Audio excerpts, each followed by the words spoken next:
বাড়িতে গোপালের মূর্তি আপনি কোন দিকে রাখবেন, কোন দিকে রাখা আপনার জন্য অত্যন্ত শুভ হবে। সুখ সমৃদ্ধি পেতে অবশ্যই এই কাজটি করবেন, অন্যথায় কিন্তু বিপরীত ফল পাবেন। গোপালের মূর্তি বাড়িতে থাকলে বিশেষ কিছু পুজোর নিয়ম রয়েছে। শাস্ত্রমতে সমৃদ্ধি পেতে অবশ্যই নিয়মগুলো মানতে হবে। শাস্ত্রমতে ভগবান শ্রীকৃষ্ণের শৈশব রূপই হলো গোপাল। তবে হিন্দু ধর্মে বিশ্বাস করা হয় যে গোপালের মূর্তি শুধু সাজিয়ে রেখে বেদিতে বসিয়ে রাখলেই হয় না, তাকে বাড়ির ছোট সদস্যর মতো যত্ন করে রাখতে হয়। তাই গোপাল পুজো করার বিভিন্ন রকমের নিয়ম রয়েছে। বন্ধুরা, আপনারা ভিডিওটি শেষ পর্যন্ত থাকবেন এবং আমাদের চ্যানেলটিকে অবশ্যই সাবস্ক্রাইব করবেন এবং আপনার বাড়িতে গোপালের মূর্তি আপনি সঠিক দিকে বসিয়ে পুজো করবেন, তা আপনার জন্য অত্যন্ত শুভ হবে। নতুন বন্ধুরা অবশ্যই সাবস্ক্রাইব করার সঙ্গে সঙ্গে আপনার আপনজনদের কাছে ভিডিওটি শেয়ার করবে, কারণ তারা যেন তাদের বাড়ির গোপালকে সঠিক নিয়মে পুজো করে জীবনের সুখ সমৃদ্ধি ফিরে পায়।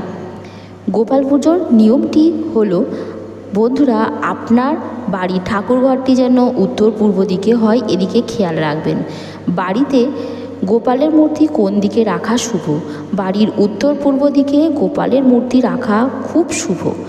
উত্তর পূর্ব দিক ঈশান কোণ, সেখানে গোপালের মূর্তি রাখা খুবই শুভ। যদি বাড়িতে গোপালের মূর্তি রাখা হয় তা অত্যন্ত শুভ হবে আপনার সংসারের জন্য। যদি গোপালের মাখন চুরির ছবি থাকে তবে বাড়ির উত্তর পূর্ব দিকে সেটা রাখুন, আপনার জন্য অত্যন্ত শুভ হবে। গোপালের যত্নে এই ভুল করবেন না। শাস্ত্রে গোপালকে বালক সেবা বলে বলা হয়। শাস্ত্র মেনে গোপালের সেবায় কোনো দিনই ভুলেও তাকে একা ছেড়ে দেবেন না। যদি কোথাও যেতে হয় তাহলে গোপালকে সঙ্গে নিয়ে যাবেন। গোপাল একা থাকতে ভালোবাসে না, তাই গোপাল ঘরে থাকলে কেউ নিঃসঙ্গ থাকে না। ভোগ দেওয়ার সময় যে নিয়মটি আপনারা মানবেন, গোপালকে 4 বেলা ভোগ দেবেন। গোপাল তার ভোগে নারকেল নাড়ু খুব পছন্দ করেন। দম্পতির বাড়িতে গোপাল থাকলে সংসার সমৃদ্ধি হয়, ঘরে ভরপুর সুখ আসে। নিরামিষ খাবারের মধ্যে মিছরি, লাড্ডু, ক্ষীর, হালুয়া গোপালকে নিবেদন করুন, গোপালের খুব প্রিয় খাবার। আরতি এবং স্নান করানোর সময় বাড়িতে গোপাল যদি থাকে তাহলে দিনে 2 বেলা আরতি করুন গোপালকে। সকালবেলা সন্ধেবেলা আরতি করুন গোপালকে। এছাড়া বাড়িতে গোপাল থাকলে দিনে 1 বার অন্তত স্নান করাবেন গোপালকে। দেবের কৃপা পেতে ভুলেও স্নান করাতে ভুলবেন না। সন্ধেবেলা গোপালকে দোলনায় বসিয়ে দোল দেবেন, গোপাল অত্যন্ত খুশি হয়। এবারে বলবো গোপাল শয়নের নিয়ম। রোজই সন্ধ্যার পরে আরতি করে গোপালকে শয়ন দেওয়ার কথা বলা হয়েছে। এই জন্য তাকে আলাদা শোবার জায়গা করে তাকে বেদিতে শয়ন দেওয়ার পরামর্শ দিচ্ছে। এতে গোপাল সংসারে কৃপা দেবে, সংসারে সমৃদ্ধি আসবে, সুখ আসবে। আর গোপাল শ্রীকৃষ্ণের কৃপায় সংসারে সুখ সমৃদ্ধি বৈভবের অন্ত থাকবে না। বন্ধুরা, অবশ্যই গোপালের এই নিয়মটি পালন করুন। গোপালের পুজো কেন করা হয়? গোপালের কৃপা দৃষ্টি পাওয়ার জন্য মূলতই পুজো করা হয়। বাড়িতে যদি গোপালের মূর্তি স্থাপন করা হয় তবে তাকে পুজোও করতে হয়। পুরো পরিবার গোপালের কৃপা দৃষ্টি লাভ করার জন্য প্রতিদিন পুজো দেন। প্রথমে গোপালের মূর্তি বাড়িতে স্থাপন করতে হবে। সেই বাড়ির সদস্যরা স্নান করবেন এবং ভগবানকে স্নান না করিয়ে ভোগ না দিয়ে কখনো নিজেরা খাবার খাবেন না। পুজোর পরে গোপালকে স্নান করিয়ে ভোগ খাইয়ে ওই ভোগ নিজেরা খাবেন। বাড়িতে যে স্থানে গোপালের মূর্তি স্থাপন করবেন সেই জায়গায় তুলসী কাঠের মালা অবশ্যই দরকার। শুধু তাই নয়, এটা যে ভোগ বা প্রসাদ গোপালকে দেওয়া হয় সেই ভোগ ও প্রসাদে তুলসীর পাতা যেন অবশ্যই দেবেন, কারণ তুলসী ছাড়া ভগবান কোনো প্রসাদ গ্রহণ করেন না। পুজো দেওয়ার সময় ধুতি পরে পুজো করুন। পুরুষ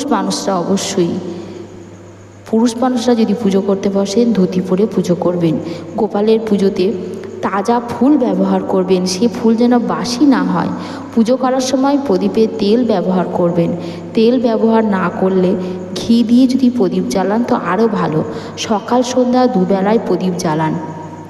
পুজোর আগে অনেকেই প্রসাদ খেয়ে ফেলেন, এটা করা যাবে না। এটা করলে ঘরের লক্ষ্মী অসন্তুষ্ট হন। গোপালের মূর্তি যেখানে রাখবেন সেখানে যেন ময়ূরের পালকও রাখবেন, কারণ ময়ূরের পালক গোপালের অত্যন্ত প্রিয়। গোপালের মূর্তি সামনে অবশ্যই ভগবত গীতা রাখুন, কারণ গীতাতে অর্জুনের দেয়া শ্রীকৃষ্ণের উপদেশ রয়েছে। কোথাও ঘুরতে গেলে গোপালকে সঙ্গে নিয়ে যাবেন। কিছুক্ষণের জন্য বাড়ির বাইরে গেলেও গোপালের মূর্তিকে তালা লাগাবেন না। বালক গোপাল, ছোট্ট গোপাল, তাকে গোপাল হিসেবে আমরা পুজো করছি, তাই তাকে একা একদমই রাখা যাবে না। এবারে বন্ধুরা বলবো, আপনার বাড়িতে যদি গোপাল রাখেন তবে গোপালকে কিভাবে চান করাবেন বা পুজো করবেন। আপনার বাড়ির গোপালকে নিয়মিত স্নান করাবেন। জলের মধ্যে দই, দুধ, গঙ্গা জল এবং ঘি মেশাবেন। মিশিয়ে গোপালকে প্রতিদিন স্নান করাবেন। শঙ্খের মতো এগুলো মেশাবেন এবং শঙ্খ থেকেই সেই মিশ্রণটি গোপালের গায়ে ঢালবেন। জলের মধ্যে যেন অবশ্যই তুলসী পাতা দেওয়া থাকে।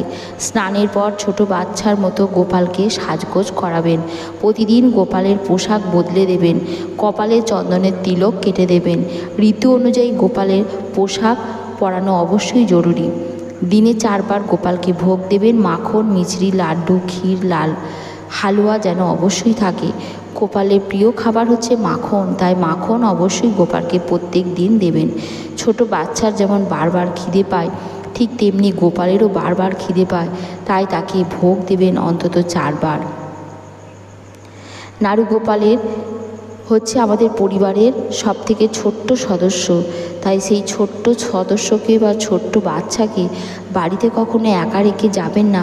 তাই গোপালকেও বাড়িতে যেখানেই যাবেন আপনি সঙ্গে করে নিয়ে যাবেন। দিনে 3 বার গোপালকে আরতি করবেন। আরতির পর তাকে মিষ্টি নিবেদন করবেন এবং তার দোলনা নিজের হাতে দুলিয়ে দেবেন। সন্ধেবেলা ভোগ নিবেদন করবেন এবং পর্দা টেনে তাকে ঘুম পাড়ানি গান গেয়ে দোলনা টেনে গোপালকে